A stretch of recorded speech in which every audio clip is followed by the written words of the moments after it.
Bye bye burn-out, au placard les idées noires, c'est parti mon kiki, on remonte la pente, allez go, go, go, go, go, c'est parti. Alors je suis dans les locaux de l'Auberge de la Peine, c'est magnifique ici, hein, devant une cheminée feu de bois, une belle bibliothèque, un beau plancher. Alors je vais vous parler, j'ai choisi de vous parler ici à l'Auberge de la Peine à Norpen de la notion de plaisir. Oui, alors on est dans une notion qui est très importante pour le cerveau. Le cerveau a besoin de plaisir pour avancer. On recherche le plaisir. Pourquoi cherchons-nous le plaisir? C'est pour éviter la douleur. C'est vraiment une dichotomie.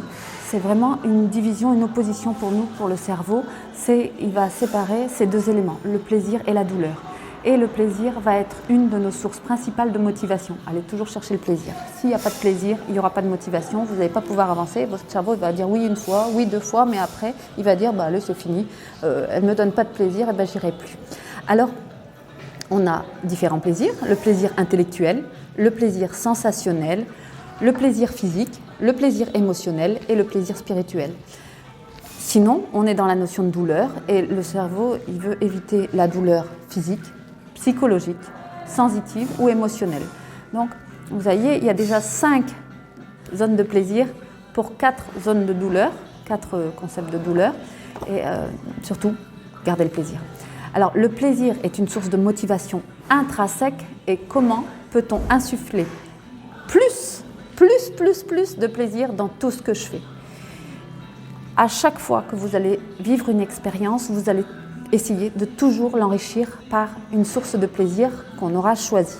C'est par exemple, vous allez devoir travailler beaucoup pour des étudiants, par exemple, je pense aux étudiants en médecine, des étudiants en expertise comptable, par exemple, ou des étudiants en psychologie, des étudiants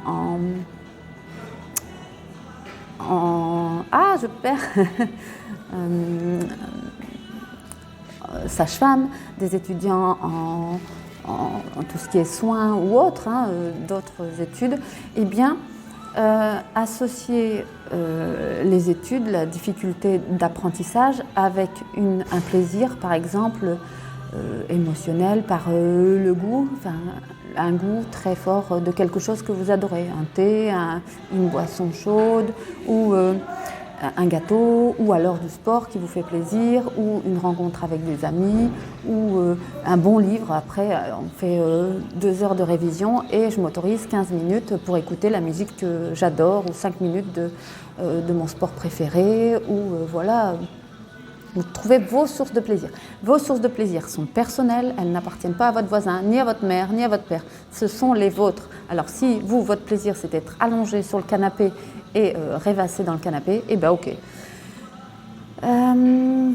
C'est pareil pour le sport. Si le sport n'est associé qu'à la contrainte de l'effort physique, de gagner des minutes ou des secondes pour une épreuve sportive et qu'il n'y a aucun plaisir derrière, eh ben vous allez avoir de la douleur physique, de la douleur psychologique et le cerveau évitera d'aller ou trouvera tous les moyens pour éviter d'aller faire des entraînements. Et oui. Alors, n'oubliez pas de mettre la bonne ambiance dans le sport, la musique, les amis et les personnes qui kiffent le même sport que vous, par exemple, et qui vous donnent vraiment du plaisir. C'est vraiment la notion de kiff. Vous pouvez aussi créer vos playlists de musique. Regardez, là, je ne sais pas si vous l'entendez, mais en ce moment, il passe la musique Écris l'histoire entre les lignes et écris tout ce que tu as besoin pour avancer dans la vie, pour trouver tes motivations. Allez, go, go, go, c'est parti mon kiki, on remonte la pente, au placard les idées noires. Et ici, franchement, c'est le kiff. Mais que demander de plus? On mange bien, les gens sont sympas, les propriétaires sont extrêmement gentils. Et puis le décor, waouh! Allez, à bientôt, bye bye!